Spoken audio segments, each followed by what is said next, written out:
আরে শালোরা করেছে কি গো, আজ জেগে দিন জেগে ভোট দিই শালোরা।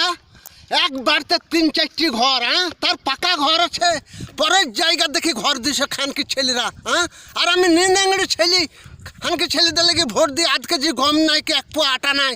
খানকি ছেলেরা বলছে ঘরের নম্বর ফেল হয়ে গেছে, শুরু মোটা লেখা গো। খানকি ছেলেরা কি খেয়ে লেখাপড়া খানকি ছেলেরা, আমি ঘর পাবো না? আর যারা আছে সে ঘর পাবে, বড় লোকরা ঘর পাবে।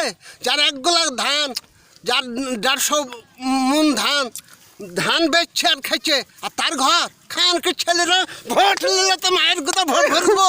খানকি ছেলেরা কোথাকার, আর খানকি ছেলেরা বুঝাইছে শুরু মুখে লেখা, বুঝতে পারিনি খাও, তাই তো ওদের ঘর হয়েছে আর তোমাদের ঘর হয়নি। শালা এক গরিব লোকের ঘর হয়েছে, কেউ 2 বার কেউ 3 বার করে পেয়েছে। আর সরকার খানকি ছেলেরা করতে আসছে 10,000, 20,000, 15,000 কি টাকা নিচ্ছে। এই খানকি ছেলেরা দালালগিরি করি মাই ছেলের পেট মোটা করলে হবে?